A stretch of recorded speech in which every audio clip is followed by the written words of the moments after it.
हर रोज एक नई कहानी देखने के लिए चैनल को सब्सक्राइब करें और बेल आइकन दबाना ना भूलें। मनोज, आज से तू अपनी माँ के साथ रहेगा और बहू तेरा बेटा तू अपने पास रखियो। अब हो गया बंटवारा सही। आखिर क्यों इस घर में बंटवारा हो रहा है, इस कहानी को जानने के लिए कुछ समय पीछे चलते हैं। निशा और मनोज की लव मैरिज होती है और मनोज की माँ सविता को भी अपनी नई बहू से बहुत उम्मीदें होती है कि उसके आने के बाद उसे सुख मिलेगा। लेकिन बहू शादी के कुछ दिनों बाद ही नखरे दिखाना शुरू कर देती है। ऐसे ही एक दिन सविता दिन के समय निशा को बोलती है, बहू चाय बना दे थोड़ी सी, मेरे सर में बहुत दर्द हो रहा है। मम्मी जी, अभी सुबह ही तो पी थी आपने। इतना सा काम आप खुद भी कर सकती हो ना, बार बार क्या मैं चाय ही बनाती रहूं? सविता खुद उठकर अपनी चाय बनाकर पीकर आराम करने चली जाती है। जिसके बाद निशा सास के कमरे में जाकर बोलती है, मम्मी जी आप यहाँ आराम कर रहे हो, थोड़ा हाथ पैर ही चला लो। मैं अकेले कपड़े धो रही हूँ, कम से कम आप अपने कपड़े तो धो सकती हो, या मेरे साथ ही हाथ बंटवा लिया करो। मेरे सर पर सारा काम डालकर आराम करने लग जाती हो। हाँ धो लूंगी मैं तो अपने कपड़े अपने आप, तू साइड में रख दे। ऐसा करो, कपड़े मैं धो रही हूँ, आप खाना बना लो जाकर। अब तो बना रही हूँ, रात को तो खुद खाना बना लियो। सुबह का मैं बनाऊंगी, शाम का आप बनाना। मैं अकेले थोड़ी पिसती रहूंगी हर काम में, दोनों करेंगे ना। हर काम मैं ही करूँ तो तू किस लिए आई है फिर? और ये क्या आते ही आप ये करो आप वो करो, बंटवारा चल रहा है क्या यहाँ कोई? तो आप भी बहू लाई हो, कोई नौकरानी नहीं। खुद आप महारानी के जैसे आराम करो और मैं सारे घर का काम करूँ। काम तो बराबर बराबर करना पड़ेगा। शाम को मनोज के घर आते ही निशा अपने पति को सारी बात बताते हुए कहती है, आप ही बताओ, मैं ही करूँगी क्या सारा काम? मैं नहीं थकती क्या? सारा काम मैं ही करती हूँ और तुम्हारी माँ एक काम को हाथ नहीं लगाती। अरे यार कोई बात नहीं ना, कर लिया करो तुम ही। 3 लोग हैं घर में, कितना काम होता है करने को। ऐसे छोटे छोटे झगड़े घर में दरार डाल देते हैं। हाँ, अब तो आप अपनी माँ की ही साइड लोगे ना। मैं हूँ ही कौन, बहू तो दरार डालने के काम ही करती है ना। अरे यार मैं तो इसलिए ही बोल रहा हूँ ना कि घर में कलेश ना हो। रुको अभी मम्मी को भी जाकर बोलता हूँ। मनोज अपनी माँ के पास जाकर बोलता है, मम्मी आप थोड़ा काम करवा लिया करो उसके साथ मिलकर। मिलजुल कर करने में कितना समय लगेगा। हाँ बहू के सिखाए में आ रहा है, उस 2 दिन की आई हुई की बातों में आकर तो मुझे बोल रहा है। जिसने तुझे पाल पोस कर इतना बड़ा किया, आज तो उसी को बताने आया है। तुझे क्या पता है कि मैं कितना काम करती हूँ? अबे यार मैं तो फंस ही गया हूँ तुम दोनों के बीच। उसको बोलो तो वो मुंह बनाती है, आपको बोलो तो आप मुंह बनाती हो। क्या करूँ मैं, मंदिर का घंटा हूँ जो दोनों तरफ से बजता रहूं। मनोज गुस्से से अपने कमरे में चला जाता है। जिसके कुछ दिनों बाद दोनों सास बहू काम को लेकर एक बार फिर बहस करते हैं और बहू बोलती है, आज से मैं काम बांट देती हूँ, लड़ाई ही नहीं होगी हमारी। सुबह का खाना तो मैं बनाती हूँ, रात का आप बना लीजिएगा। एक दिन सफाई मैं कर लूंगी तो दूसरे दिन आप कर लेना। ठीक है, सुबह के बर्तन साफ करने का काम मेरा और रात के बर्तन तू साफ करेगी, और अपने कमरे का काम तू कर लिया कर, मैं अपने कमरे का काम खुद कर लूंगी। ठीक है, अपना अपना काम करेंगे अब से, ये सही बंटवारा हो गया। कामों के साथ साथ ऐसे ही घर में छोटे छोटे बंटवारे होने लगे। इसी बीच निशा माँ भी बनने वाली थी और शादी को 1 साल होते होते निशा माँ बन गई और एक छोटे से बच्चे को जन्म दिया और सविता को एक पोते का सुख मिला। कुछ दिनों बाद ऐसे ही सविता एक सुबह बोलती है, ला बहू मेरे पोते को मुझे दे दे, मैं इसे संभाल लेती हूँ। निशा बच्चे को अपनी सास को पकड़ा देती है। जिसके बाद उसकी सास अपने पोते को लाड प्यार कर रही होती है और उसे चूम रही होती है। तभी निशा ये सब देख लेती है। जिसके बाद वो अपने बच्चे को अपनी सास के हाथों से छीनते हुए कहती है, ये क्या कर रही हो आप? इसके गाल वाल चूमने की जरूरत नहीं है। क्या हो गया, प्यार ही तो कर रही थी। मैं अपने पोते से अब लाड भी नहीं लटा सकती क्या? मेरा भी तो पोता है, तूने ऐसे कैसे छीन लिया मेरे हाथों से? बच्चे के मुंह से मुंह लगाकर लाड लड़ा रही हो आप। बीमारी नहीं हो जाएगी उसे कोई? मुझे क्या बीमारी है कोई? बीमारी हो या ना हो, आपके मुंह की भाप तो जा रही होगी ना। कितनी नाजुक स्किन है उसकी, चूम रही हो ऐसे, दाने निकल गए तो? निशा अपने बच्चे को अपने कमरे में ले जाती है। शाम होने पर जब मनोज घर आता है तो उसके बाद वो आते ही फ्रेश होकर खुश होता हुआ अपने कमरे में जाने लगता है। तभी उसकी माँ उसे रोककर बोलती है। मनोज रुक जरा, तुझसे बात करनी है आज मुझे।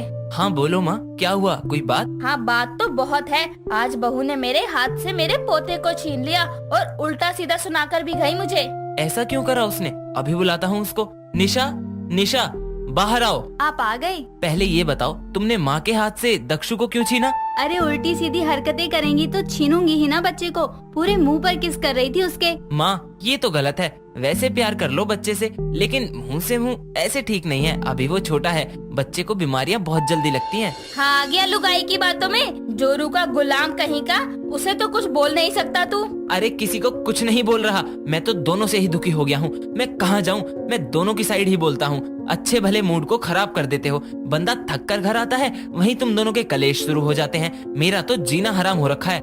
बहुत हो गया, अब मैं इस घर में नहीं रह सकती। इनको बोलो हमारा हिस्सा दे और बंटवारा करके हमें इस घर से अलग कर दें। अबे यार कैसी बातें कर रहे हो? पहले तो घर के कामों को लेकर बंटवारे करते थे, आज तुम घर को लेकर बंटवारे की बात कर रही हो। बंटवारे से रिश्ते में दरार आती है, कुछ सोच समझ कर बोला करो। बंटवारा ठीक है बहू, मैं कर देती हूँ बंटवारा, लेकिन उससे पहले मेरी एक शर्त है। और साथ ही ये बंटवारा मेरी बहन कमला के सामने होगा। मैं कल ही उसे बुला लूंगी। सविता अगली सुबह अपनी बहन कमला को फोन करके घर बुलाती है, जिसके बाद कमला इनके घर आकर देखती है कि घर का सारा सामान दो अलग हिस्सों में हॉल में रखा है। और तभी सविता उसको चाय नाश्ता करवाते हुए घर के छोटे छोटे बंटवारे तक की बात बताती है, जिसके बाद सब एक साथ हॉल में आकर खड़े हो जाते हैं। और तभी कमला बोलती है, बहू तू सही में बंटवारा करना चाहती है? जी मासी जी, हमें बंटवारा करना ही है, क्योंकि रोज रोज के कलेश से तंग आ गई हूँ मैं। तो बहू बंटवारे करने के लिए मैं भी तैयार हूँ। मैंने कहा था ना, मेरी एक शर्त है। वो शर्त ये है कि तुझे अपना बेटा मुझे देना होगा। मैं अपने पोते के साथ रहूंगी, फिर मैं बंटवारा करने के लिए तैयार हूँ। ये कैसी शर्त है? मैं अपने बच्चे को नहीं दूंगी, इसके बिना भला मैं कैसे रहूंगी? हाँ ये बात तो सही है।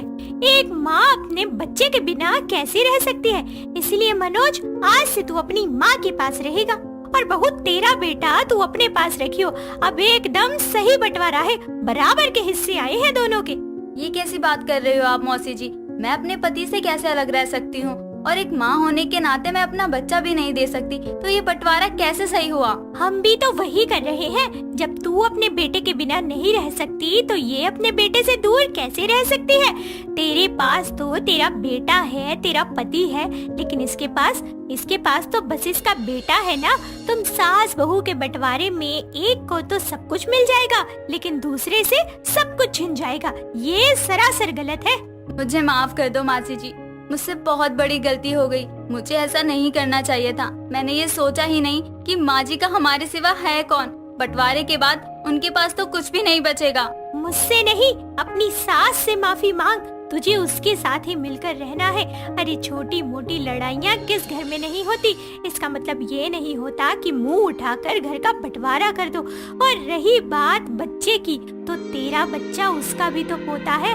अरे उसका पूरा पूरा हक बनता है उसको प्यार करने का। उसे प्यार नहीं करेगी तो किसे करेगी? मासी जी मैं समझ गई। लो मम्मी जी, अपने पोते को पकड़ो। आप मेरे बेटे को संभालो, मैं आपके बेटे को संभालती हूँ। आज के बाद कभी बंटवारे की बात नहीं करूँगी। आज से हम साथ में खुशी से रहेंगे। कमला की समझदारी से दोनों सास बहू का बंटवारा हमेशा के लिए खत्म हो जाता है और दोनों खुशी खुशी रहने लगती हैं। सर्दियों का मौसम अपने अंतिम दिनों पर आ चुका था। घरों के बंद पड़े पंखे, कूलर, एसी फिर से चलने लगे थे। लोग आइसक्रीम, बर्फ का गोला, कोल्ड ड्रिंक और ठंडे पानी के मजे लेने लगे थे। पर रिधिमा की सास केतकी को अब भी सुबह सवेरे ठंड लगा करती थी। ऐसे ही एक दिन केतकी नहाकर बाथरूम से बाहर आती है और रिधिमा आराम से पंखा चलाकर बैठी होती है। ये देखकर केतकी कहती है, अरे बहू पागल हो गई है क्या? क्या हुआ माँ जी?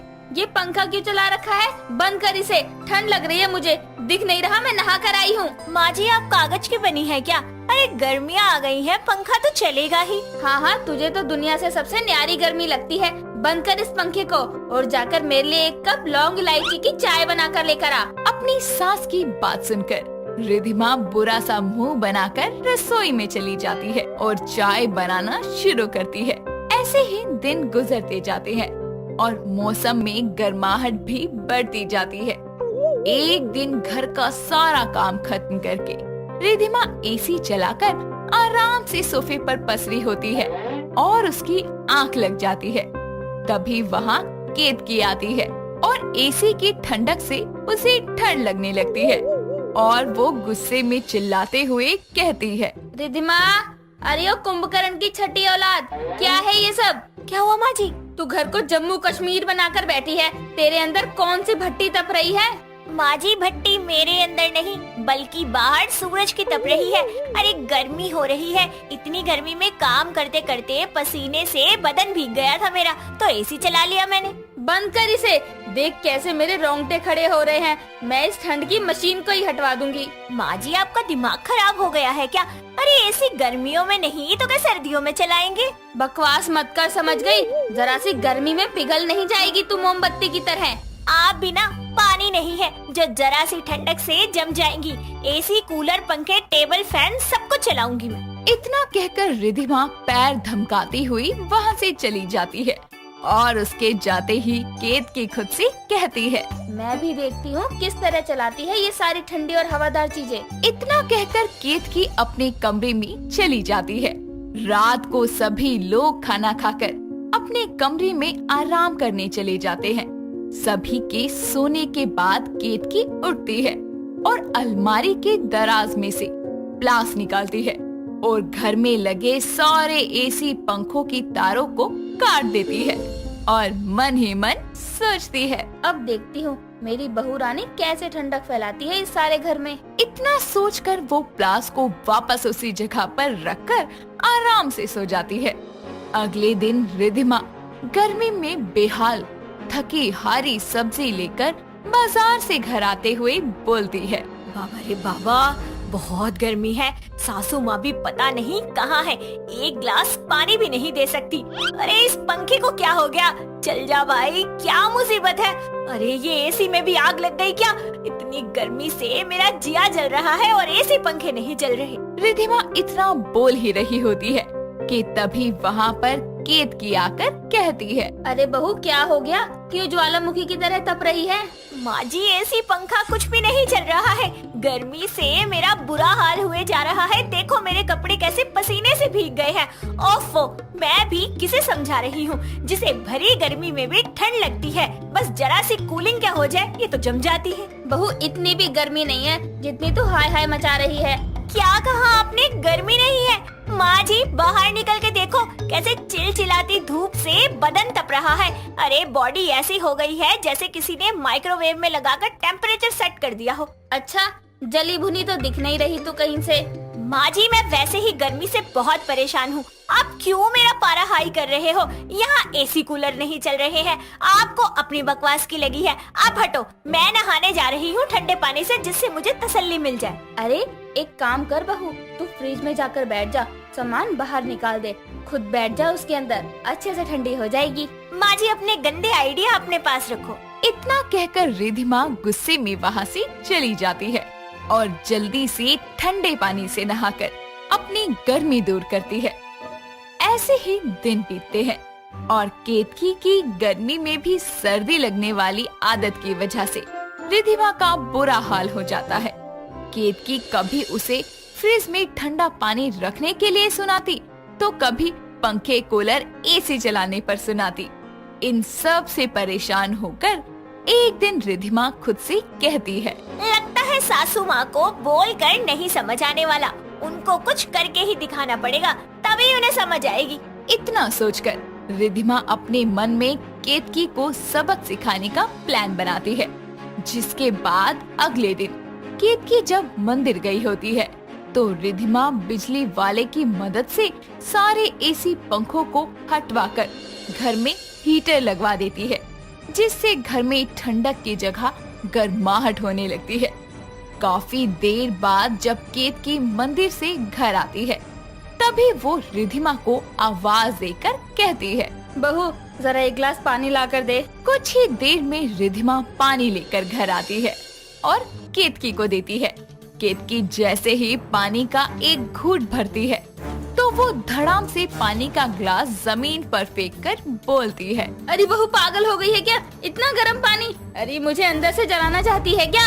माँ जी आपको तो पसंद है ना गर्मी में गर्म पानी से नहाना, पूरी बाजू के कपड़े पहनना, तो मजे लो ना इसकी। मैंने सोचा कितना बहस करूंगी आपसे, इससे अच्छा तो मैं आपके रंग में रंग जाऊं। अब से हम दोनों गर्म पानी पियेंगे, गर्मी में हीटर चलाएंगे, गरम गरम हवा लेंगे, गरम गरम पानी से नहाएंगे, सब कुछ गर्मा गर्म होगा माँ जी। इतना कहकर रिधिमा हीटर चालू करती है, जिसकी गरम गरम हवा से केतकी को पसीने आने लगते हैं और वो वहाँ से उठकर बाथरूम में नहाने चली जाती है, पर उसे वहाँ भी गर्म पानी ही मिलता है। ऐसे ही गर्मी को शांत करने के लिए वो फ्रिज से ठंडा पानी निकालने के लिए रसोई में जाती है, पर वहाँ भी रिधिमा ने फ्रिज को बंद कर रखा था। इसी वजह से उसे वहाँ भी ठंडा पानी नहीं मिलता। इन सब से परेशान होकर केतकी रिधिमा के पास आकर बोलती है, रिधिमा बहू कुछ कर, इस गर्मी से मेरा दिल घबरा रहा है, मैं इतनी गर्मी नहीं झेल सकती, कुछ कर जल्दी, हाय गर्मी। तभी रिधिमा अपने कमरे की खिड़की खोल देती है, जहाँ से ताजी ठंडी हवा केतकी के चेहरे पर पड़ती है और उसे राहत महसूस होती है। ये देखकर रिधिमा बोलती है, तो माँ जी कैसी लगी आपको गर्मी में गर्मी? अरे बहू मुझे माफ कर दे, मैं समझ ही नहीं पाई कि मौसम के साथ हमें खुद को बदलना चाहिए, अपनी आदतों को बदलना चाहिए, क्योंकि जैसे बिना मौसम बरसात नहीं भाती, वैसे ही गर्मी के मौसम में गर्मी नहीं भाती। ये हुई ना बात। चलो माँ जी आप मेरे कमरे वाले बाथरूम में नहा लो, वहाँ पर ठंडा पानी रखा है। ये सब तो बस मैंने आपको एहसास दिलाने के लिए किया था कि अगर भगवान ने सर्दी गर्मी बरसात जैसे मौसम बनाए हैं ना, तो हमें भी उनके साथ साथ बदलना चाहिए और उन मौसम को एंजॉय करना चाहिए, ना कि ऐसे उल्टी सीधी हरकतें कर कर उन्हें बिगाड़ना चाहिए। रिधिमा की बात सुनकर केतकी मुस्कुरा देती है, जिसके बाद रिधिमा वापस से बिजली वाले को बुलवाकर एसी पंखे सब लगवा देती है और अब दोनों सास बहू गर्मियों के मजे लेती है। रीमा और संजय गर्लफ्रेंड बॉयफ्रेंड थे। दोनों एक साथ कॉलेज में पढ़ते थे। दोनों एक दूसरे को बहुत पसंद करते थे और शादी भी करना चाहते थे। एक दिन संजय कॉलेज कैंटीन में आता है और रीमा से कहता है, हाय कैसी हो तुम? मैं तो ठीक हूँ, तुम बताओ क्या हुआ? आज बड़े खुश हो तुम, क्या मिल गया?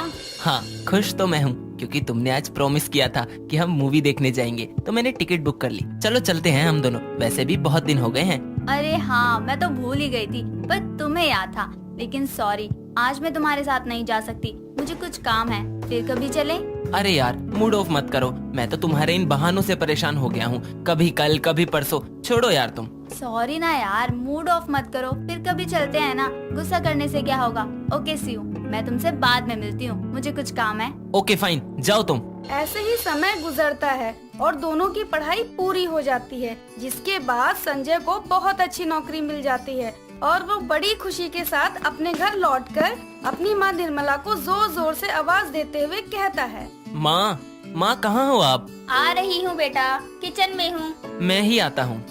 माँ मुझे बहुत अच्छी नौकरी मिल गई है और सैलरी भी अच्छी है। ये तो बड़ी खुशी की बात है, मैं अभी सबका मुंह मीठा करवाती हूँ। ऐसे ही कुछ हफ्ते और निकल जाते हैं। संजय अपने ऑफिस के काम में बहुत बिजी रहने लगता है। तभी एक दिन संजय की माँ उसके कमरे में आकर बोलती है, बेटा अब तो तुझे नौकरी भी मिल गई और तेरी उम्र भी हो गई, तो अब तू शादी कर ले, मुझे भी बहू का सुख मिल जाएगा। तू कहे तो देखूं तेरे लिए लड़की, या कोई है तेरी नजर में? हाँ माँ है, एक लड़की है और हम दोनों एक दूसरे को बहुत पसंद करते हैं और उसकी फैमिली भी रेडी है शादी के लिए। ठीक है, फिर देर किस बात की, करवा देते हैं तेरी शादी। निर्मला अपने बेटे की बड़े ही धूमधाम से शादी करवाती है और अपनी बहू रीमा को अपने घर ले आती है और बड़े ही प्यार से उसका स्वागत करती है। कुछ दिन बाद निर्मला अपनी बहू को कहती है, बहू, ओ बहू, मेरे कमरे में आना। जी माँ जी, कहिए। बहू, मैं कुछ दिनों के लिए तीर्थ यात्रा पर जा रही हूँ, तुम थोड़ा घर का ख्याल रखना। जी माँ जी, ठीक है। ऐसे ही कुछ हफ्ते और निकल जाते हैं और कुछ दिन बाद जब निर्मला अपनी तीर्थ यात्रा से वापस घर आती है तो देखती है कि घर बहुत चमक रहा होता है वो आते ही अपनी बहू को बुलाती है। क्या बात है बहू, घर तो बहुत चमक रहा है। तुमने घर का बहुत अच्छे से ध्यान रखा है। अरे माँ जी आप आ गई। हाँ माँ जी, घर तो चमक रहा है, लेकिन ये सब मैंने नहीं किया। ये सब काम तो घर के नौकरों ने किया है। रुकिए, मैं मिलवाती हूँ आपको सबसे। रीमा सभी नौकरों को बुलाती है और अपनी सास से मिलवाती है। तभी निर्मला रीमा से कहती है, बहू तूने घर के काम के लिए इतने सारे नौकर रखे हैं, ये तो तू खुद भी कर सकती थी, तो इतने नौकर क्यों बहू? हाँ माँ जी मैं कर लेती, लेकिन संजय को बहुत काम रहता है तो मैं उनका ध्यान रखने में बिजी रहती हूँ। अगर मैं घर के काम करूँगी तो आपके बेटे का ध्यान कब रखूंगी, इसलिए मैंने घर के काम के लिए नौकर रखे हैं। अच्छा ठीक है बहू। ऐसे ही कुछ हफ्ते और निकल जाते हैं और एक दिन अचानक किसी वजह से संजय की नौकरी चली जाती है, जिसके कारण सभी नौकरों को निकालना पड़ता है। और यह देखकर रीमा कहती है, हे भगवान, घर का इतना सारा काम अब मुझे ही करना पड़ेगा। हाय, इतना काम मुझसे तो नहीं हो पाएगा। कोई बात नहीं बहू, मैं तेरी मदद कर दूंगी सभी कामों में। अगली सुबह निर्मला जल्दी उठकर घर का सारा काम कर लेती है और किचन में नाश्ता बना रही होती है। तभी उसकी बहू रीमा आती है और कहती है, अरे माँ जी, आपने तो सारा काम अकेले ही कर लिया। मुझे आवाज दे देती ना तो मैं आपकी हेल्प करवा देती। कोई बात नहीं बहू, तुम कल से मदद करवा देना जल्दी उठकर। जी माँ जी, मैं कल जल्दी उठ जाऊंगी और आपकी मदद करवा दूंगी। अच्छा अब आ गई हो तो नाश्ता टेबल पर लगा दो, मैं आती हूँ। जी माँ जी, लगाती हूँ। कुछ देर बाद जब रीमा की सास वापस आती है तो देखती है कि नाश्ता किचन में ही रखा होता है और रीमा आराम से अपने कमरे में बैठकर टीवी देख रही होती है। ये देखकर निर्मला अपनी बहू रीमा को बुलाकर कहती है, बहू तुमने नाश्ता टेबल पर क्यों नहीं लगाया? अरे माँ जी, वो मेरी मम्मी का कॉल आ गया था, इसलिए मैं चली गई, वरना मैं लगा देती। कोई बात नहीं। अगली सुबह रीमा की सास रीमा को कई बार आवाज देती है, लेकिन रीमा कोई जवाब नहीं देती। उसकी सास थककर चुप हो जाती है। कुछ देर बाद रीमा आती है और बोलती है, अरे माँ जी, अब मुझे बोल देती ना मदद के लिए। मैंने बहुत आवाज दी बहू, पर तूने सुना ही नहीं। वो माँ जी, टीवी चल रहा था ना, इसलिए सुनाई नहीं दिया होगा। कोई बात नहीं बहू। ऐसे ही कुछ हफ्ते और निकल गए। निर्मला रोज सुबह उठती और घर और किचन का सारा काम अकेले ही करती और रीमा हर काम के लिए कोई न कोई बहाना तैयार ही रखती। उसके बहाना बनाने की इस आदत को देखकर निर्मला सोचती है, ये तो बहुत बड़ी बहानेबाज है, इसको तो सीधा करना ही पड़ेगा।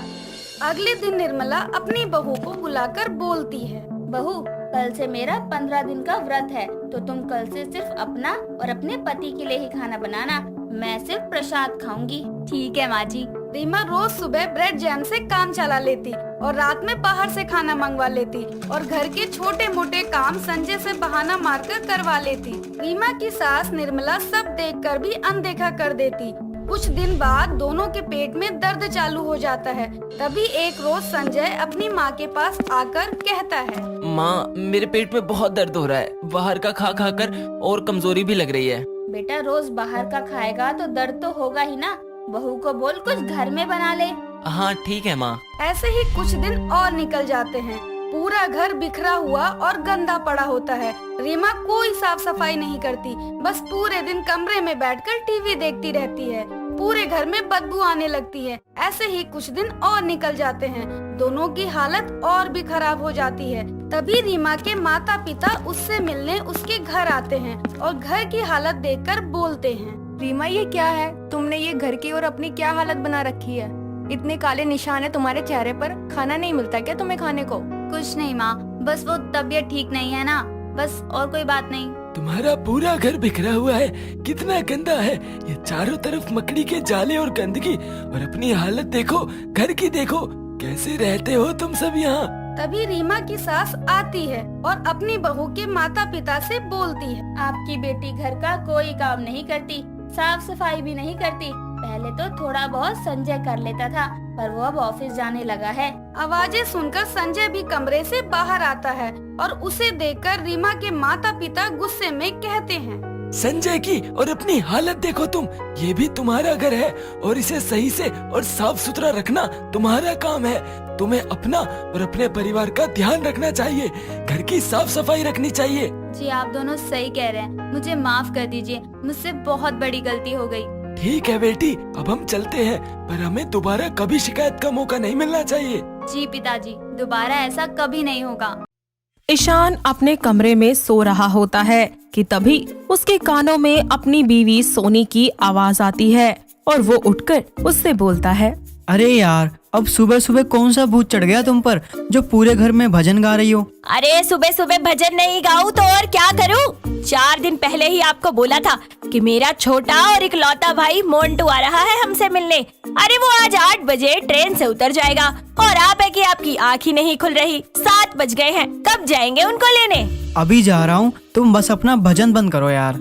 इतना बोलकर ईशान बिना कोई देरी किए जल्दी से कपड़े बदलता है और मोंटू को लेने के लिए रेलवे स्टेशन पहुंच जाता है, जहां वो मोंटू से मिलता है और उसकी मोटाई देखकर बोलता है, और कैसे हो साले साहब? वैसे देखने में तो तंदुरुस्त ही लग रहे हो। अब क्या ही बताऊं जीजा जी, बीच में मैं ठीक हो गया था, पर जब से मैं पढ़ाई करने के लिए घर से बाहर गया हूँ तब से कमजोर हो गया हूँ। अच्छा जी, अगर आपको कमजोर बोलेंगे तो हमें देखकर लोग बोलेंगे कि हम में तो जान ही नहीं है। क्या जीजा जी, आप ना मुझे हमेशा बातों में फंसा लेते हो। मुझे ना बहुत भूख लग रही है, जल्दी से बाहर चलो और कुछ गर्मा गर्म खिला दो।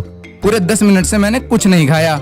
ईशान बाहर जाकर उसको सबसे पहले 2 प्लेट छोले भटूरे खिलाता है और 1 प्लेट छोले चावल, जिसके खाने के बाद मोंटू अपने जीजा से बोलता है, रहने दो जीजा जी, इसका खाना अच्छा नहीं है और दीदी ने घर पर कुछ अच्छा बनाया होगा, मैं घर पर ही खा लूंगा। चलिए कोई बात नहीं, जैसी आपकी इच्छा। वैसे साले, मेरा मतलब है साले साहब, आप कितने दिनों के लिए मेरा खून पीने आए हैं यहाँ?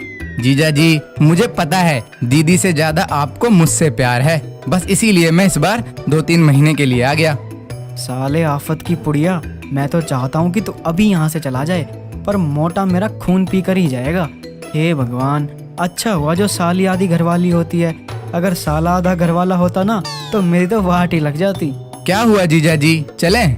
ईशान उसको अपनी बाइक पर बिठाकर घर ले आता है और घर जाते ही मोंटू अपनी बहन से खाना मांगता है, जिस पर उसकी बहन उससे बोलती है, हाय राम, मेरा भाई कितना पतला और कमजोर हो गया है।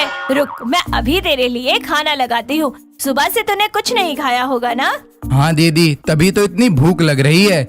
और जीजू ने भी रास्ते में बस 2 प्लेट छोले भटूरे और थोड़े से चावल खिलाए थे, उसके बाद कुछ खाने को भी नहीं पूछा। अरे ये तो एक नंबर के कंजूस है, इनको इंसान थोड़े पैसा ही दिखता है बस। सोनी ईशान को भला बुरा सुनाने लगती है और बेचारा ईशान बिना कुछ बोले ही अपने कानों में रुई डालकर अपने कमरे में बैठ जाता है और सोनी अपने भाई को अपने हाथों से अच्छी अच्छी चीजें बनाकर खाने के लिए देती है। खाना खाने के कुछ ही देर के बाद मोंटू अपने जीजा के पास जाता है और उनके पास जाकर लंबी लंबी छोड़ने लगता है।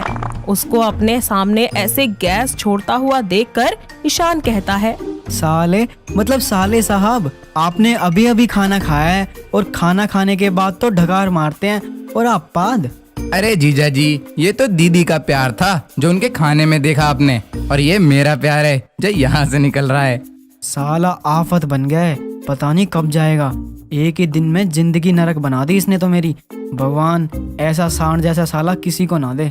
ईशान ये सोचकर सोने की कोशिश करता है, मगर मोंटू उसके बगल में लेटकर उसके ऊपर पैर रखकर सोने लगता है, जिससे ईशान गुस्से में उसका पैर हटाकर उससे कहता है, क्या साले साहब, आप मेरे ऊपर क्यों सो रहे हो?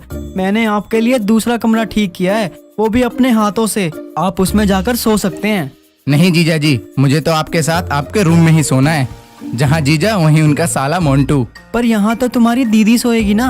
अपने जीजा की ये बात सुनते ही वो अपनी बहन को बुला लेता है और रोते हुए सोनी से बोलता है, देखो ना दीदी, जीजू मुझे अपने साथ सोने नहीं दे रहे हैं। क्या दिक्कत है आपको मेरे भाई से? अगर आपको मेरा भाई अच्छा नहीं लगता तो बोल क्यों नहीं देते? हमेशा उसे घर से निकालने के बारे में ही सोचते रहते हो, और मेरा प्यारा भाई वो सारा दिन बस जीजू जीजू करता है। अरे यार, तुम गलत समझ रही हो, मैं तो बस। तो मैं आपके पास सो जाऊं? इतना बोलकर मोंटू अपने दोनों हाथ पैर फैलाकर वहाँ सो जाता है और ईशान को मजबूरन उसी के साथ सोना पड़ता है। और ईशान बार बार अपने बगल में देखकर बस यही सोच रहा होता है कि आखिर उसका साला अपने घर वापस कब लौटेगा। ऐसे ही अगले दिन ईशान नहाने के लिए जब बाथरूम में जाता है तो वो देखता है कि बाथटब के अंदर पहले से ही मोंटू बैठा हुआ है। उसे देखकर ईशान उससे बोलता है, अरे साले साहब, आप मेरे बाथरूम में? अच्छा चलो कोई बात नहीं, आप जल्दी से नहाकर बाहर निकलाओ, मुझे ऑफिस जाना है। हाँ जीजा जी, बस थोड़ी देर में निकल रहा हूँ। आफत साला। आपने कुछ कहा जीजा जी? नहीं नहीं साले साहब, कुछ नहीं, आप नहाइए ना, आराम से नहाइए। इतना बोलकर ईशान बाहर आ जाता है और 1 घंटे से भी ज्यादा समय बीत जाता है, लेकिन मोंटू बाथरूम से बाहर ही नहीं निकलता। और आखिर में ईशान गुस्से में बिना किसी को भी कुछ बोले दूसरे बाथरूम में नहा धोकर ऑफिस चला जाता है। ऐसे ही कुछ दिन बीत जाते हैं और मोंटू के आने के बाद मानो ईशान के घर में आफत ही आ गई हो। ऐसे ही एक दिन ईशान मूवी की टिकट बुक करके घर जाते ही सोनी को गले लगाकर उससे बोलता है, जान जल्दी से तैयार हो जाओ, मैंने हम दोनों के लिए मूवी की टिकट बुक की है। बहुत दिन हो गए हैं, हम दोनों कहीं बाहर ही नहीं गए। तभी वहाँ पर मोंटू आ जाता है और फिर उससे कहता है, जीजू आप आ गए? जहाँ मेरे जीजू वहीं उनका मोंटू साला। जीजू आप और दीदी मूवी देखने जा रहे हो, मैं भी आप दोनों के साथ चलूंगा ताकि आप दोनों को बुरा ना लगे कि मोंटू हमारे साथ नहीं आया। चलिए जीजू, मैं तैयार हूँ जाने के लिए। अरे साले, हमें कोई बुरा नहीं लगेगा अगर आप नहीं जाओगे तो। और देखो ना, आपके लिए तो मूवी की टिकट ही नहीं मिली है, तो आप कैसे जाओगे? इसलिए आप आज घर पर ही आराम कर लो, हम दोनों मूवी देख कर आते हैं। दीदी जीजू को बोलो ना कि वो मुझे अपने साथ मूवी देखने लेके चलें। और आज पूरा 1 दिन हो गया है, जीजू मुझे कहीं लेकर भी नहीं गए। क्यों? आप मेरे भाई को हमारे साथ मूवी देखने क्यों नहीं ले जा रहे? मुझे पता है आपको मेरा भाई पसंद नहीं है, आप इसीलिए ये सब कर रहे हैं ना, ताकि वो यहाँ से चला जाए। हाँ, नहीं पसंद मुझे तेरा ये सांड जैसा भाई, आफत बन चुका है, जाता ही नहीं है यहाँ से। अरे अब तो मैं चाहता हूँ कि तुम दोनों भाई बहन यहाँ से चले जाओ बस। मन ही मन खुद से बात करके ईशान सोचने लगता है कि वो अपने साले से इतना ज्यादा परेशान हो चुका है, तो गुस्से में उसका बैग उठाकर वो अपने घर से बाहर फेंक देता है और उसको अपने घर से निकालकर अपनी आफत को एक बार फिर खुद से दूर कर देता है। पर तभी उसके फोन की बेल बजती है और उसका ये सपना टूट जाता है। जैसे ही अपना फोन देखता है तो उसे पता चलता है कि उसकी सास का फोन आया है। वो फोन अपने हाथों से सोनी के हाथों में पकड़ाकर वहाँ से अपने कमरे में चला जाता है और कुछ ही देर के बाद सोनी उसके पास आती है और मोंटू का बैग पैक करते हुए कहती है, ये लड़का बहुत ज्यादा बिगड़ गया है। इसके कॉलेज खुले आज 3 दिन हो गए हैं और इसने हम में से किसी को कुछ बताया भी नहीं। क्या? सच में? मेरा मतलब है मोंटू को ऐसा नहीं करना चाहिए था। वैसे तुम्हें पता कैसे चला ये? भूल गए आप? अभी माँ का फोन आया था, उन्हीं ने बताया कि मोंटू का कॉलेज खुल रहा है। उनके पास कॉलेज वालों की तरफ से फोन आया था। इसको ना कल टाइम पर छोड़ा ना आप रेलवे स्टेशन। ये खबर सुनते ही ईशान की खुशी का ठिकाना नहीं रहता और वो अगले दिन समय से पहले ही उठकर मोंटू को उसके हॉस्टल छोड़ आता है। साथ ही घर आकर वापस चैन की सांस लेता है और एक बार फिर खुशी से अपनी पत्नी के साथ रहने लगता है। प्रिया पारस से अपना हाथ छुड़वाते हुए उससे दूर जाने लगती है। प्रिया का उसको छोड़कर जाते देख पारस कुछ बोलना शुरू करता है।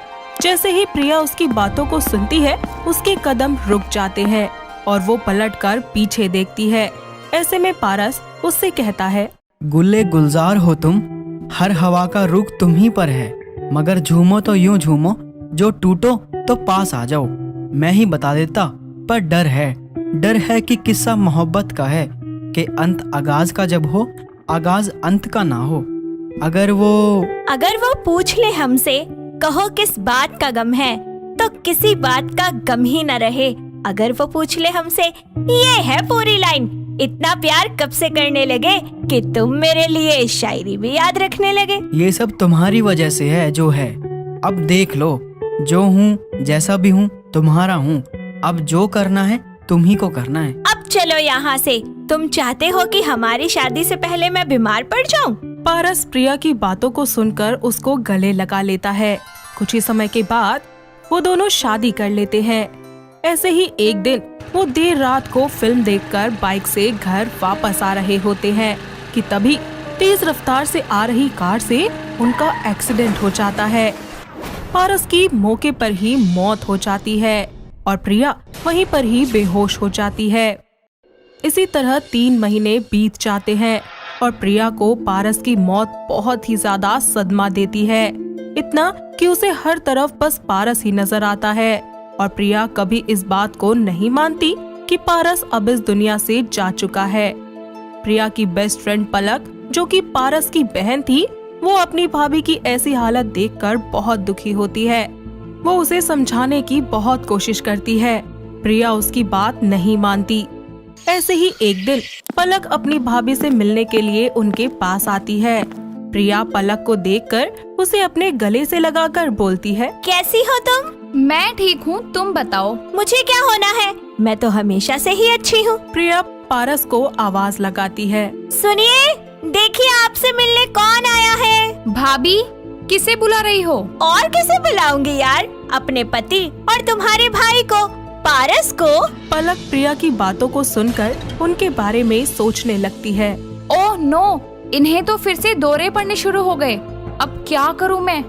इनको कैसे समझाऊं कि जिनको ये आवाज दे रहे हैं वो कभी नहीं आएंगे? पलक को समझ नहीं आता वो क्या करे, पर वो प्रिया को ऐसे नहीं देख सकती थी, इसीलिए पलक उससे कहती है, शायद वो नहा रहे होंगे, कोई बात नहीं, वो आ जाएंगे। ऐसा नहीं हो सकता, क्योंकि वो इतने जल्दी नहा लेते हैं। तुम रुको, मैं अभी देखती हूँ। नहीं नहीं भाभी, कोई बात नहीं, वो अपने आप आ जाएंगे। पलक प्रिया को बहुत समझाती है, पर प्रिया उसकी एक नहीं सुनती और सीधे अपने कमरे में पारस को देखने के लिए चली जाती है।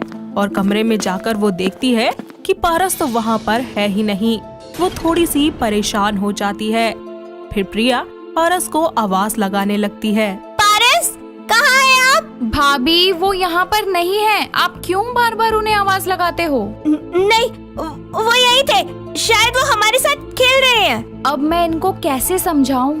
प्रिया उसको आवाजें लगाती रहती है और साथ साथ रोने लगती है कि तभी वहाँ पर पारस आ जाता है।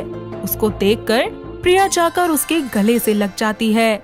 पलक भी पारस को देखकर बहुत चौंक जाती है और पारस पलक से कहता है, कैसी हो तुम मेरी प्यारी बहन? भाई आप? पर आप तो... हाँ, मैं मर चुका हूँ, पर क्या करूँ, तुम्हारी भाभी के प्यार ने मुझे ये दुनिया छोड़ने ही नहीं दी। देखो पलक, मैंने कहा था ना, तुम्हारे भैया यही है। वैसे आप कहाँ चले गए थे, आपको पता है ना, आप एक पल भी आँखों से ओझल होते हो तो मैं कितना परेशान हो जाती हूँ। मैं यही था, बस सोचा कि तुम्हारे साथ थोड़ी मस्ती कर लूं। मैं बात नहीं करूँगी आपसे। अच्छा, माफ कर दो मुझे, अब नहीं करूँगा। पलक, तुम्हें भूख लगी होगी ना, चलो मैं तुम्हारे लिए कुछ अच्छा सा बनाती हूँ। चलिए, मैं भी आपके साथ चलती हूँ, आपकी थोड़ी सी मदद कर दूंगी और इसी के साथ साथ आपसे बातें भी हो जाएगी। मैं भी चलूँ आप लोगों के साथ? जी नहीं, आप यहीं रहिए। प्रिया पलक को लेकर नीचे किचन में जाने लगती है कि तभी पलक पीछे मुड़कर देखती है कि पारस तो वहाँ से गायब हो चुका था। और फिर वो अपने मन में सोचती है, भाई चले गए, पता नहीं अब मैं उनको दोबारा कभी देख पाऊंगी भी या नहीं। मुझे तो बहुत चिंता हो रही है। भाभी ने अभी तो उनको नीचे आने से मना कर दिया, पर पता नहीं उनका मूड चेंज हो गया तो फिर क्या होगा। पलक ये सब सोच ही रही होती है कि अचानक से पारस उसके पास आ जाता है और उससे बोलता है, तुम चिंता मत करो मेरी प्यारी बहन, मैं कहीं नहीं जा रहा हूँ। भाई, आपको भाभी देख नहीं पा रही क्या अभी? वो मुझे सिर्फ तभी देख सकती हैं जब वो मुझे देखना चाहती हैं, वैसे नहीं। और हाँ, तुम भी टेंशन मत लो, मैं यही हूँ तुम्हारे साथ, बस मुझे याद करो और मैं आ जाऊंगा। ठीक है भाई, अब मैं पूरी तरह टेंशन फ्री हो चुकी हूँ। पलक और प्रिया दोनों मिलकर खाना बनाती हैं और फिर खाने को डाइनिंग टेबल पर रख देती हैं। साथ ही प्रिया पारस को आवाज लगाती है, सुनिए, खाना तैयार है, नीचे आ जाइए। प्रिया की आवाज सुनते ही पारस उनके पास चला आता है और फिर वो प्रिया से कहता है, वाह, खुशबू तो बहुत अच्छी आ रही है। हाँ भाई, वो तो आएगी ही, क्योंकि भाभी ने खाना ही इतना अच्छा बनाया है। सच कहा मेरी बहन, चलो खाना शुरू करते हैं। सभी लोग एक साथ खाना खाते हैं, जिसके बाद वो सब मिलकर फोटोज लेने लगते हैं। पूरे आधे 1 घंटे तक पिक्चर्स लेने के बाद प्रिया बोलती है, मैं बहुत थक गई हूँ, अब आप लोग ही क्लिक कर लीजिए फोटो। नहीं भाभी, अब मेरे बस की भी नहीं है, मुझे तो बहुत जोर से नींद आ रही है, मैं तो चली सोने। हाँ, मुझे भी नींद आ रही है। चलो पिक्चर अब हम कल देखेंगे। प्रिया और पलक सो जाते हैं पारस उन्हीं के पास पूरी रात खड़ा होकर बस उन्हें देखता ही रहता है और खुद से सोचता है, कल जब प्रिया हमारी पिक्चर्स देखेंगी तो उसे सब कुछ पता चल जाएगा। फिर पता नहीं वो खुद को कैसे संभाल पाएंगी, पर जो भी हो प्रिया को सच का सामना करना ही होगा। अगले दिन वो सब चाय नाश्ता करके प्रिया के कमरे में बैठकर फोटोज देखना शुरू करते हैं। शुरू में तो प्रिया और पलक की फोटोज देखकर प्रिया कहती है, वाओ पलक, देखो कितने अच्छे लग रहे हैं हम दोनों। हाँ भाभी, बहुत अच्छी पिक्चर क्लिक हुई है। हाँ सच में बहुत अच्छी लग रही हो आप दोनों। लेकिन जैसे ही वो उन तीनों की एक साथ क्लिक की हुई पिक्चर्स को देखती है तो उनमें सिर्फ वो दोनों ही नजर आती हैं, ना कि पारस। इस बात से प्रिया बहुत परेशान होती है और उसे कुछ भी समझ नहीं आता। वो बार बार हर एक तस्वीर को दोबारा देखती है पर उनमें उसे पारस कहीं नजर नहीं आता। इससे वो परेशान होकर पारस से कहती है, ये कैसे हो सकता है? आप तस्वीर में नजर क्यों नहीं आ रहे? भाभी आप शांत हो जाइए, आपकी तबीयत खराब हो जाएगी। नहीं पलक, मुझे कुछ समझ नहीं आ रहा, ये क्या हो रहा है? ऐसा तो तभी होता है ना जब इंसान जिंदा ना हो। तुम्हारे भैया तो जिंदा है ना, वो मेरे पास है, फिर ऐसा कैसे हो सकता है? जिसके बाद पारस प्रिया को सारी बात फिर से समझाता है। पारस की बातें सुनकर प्रिया बहुत चौंक जाती है, पर उसको ये बात समझ में आ जाती है कि उसकी वजह से पारस ये दुनिया छोड़कर अपनी दुनिया में नहीं जा पा रहा है। और फिर प्रिया की परमिशन से पारस चैन से इस दुनिया से अपनी दुनिया में चला जाता है। उसके जाने के गम में प्रिया खाना पीना छोड़ देती है और 3 दिन बाद प्रिया भी अपना जिस्म छोड़कर अपने पारस के पास चली जाती है और वो दोनों हमेशा के लिए एक हो जाते हैं। दोस्तों, अगर आपको ये कहानी पसंद आई तो इसे लाइक करें, शेयर करें और कमेंट करके बताएं कि कहानी में आपको सबसे अच्छा क्या लगा।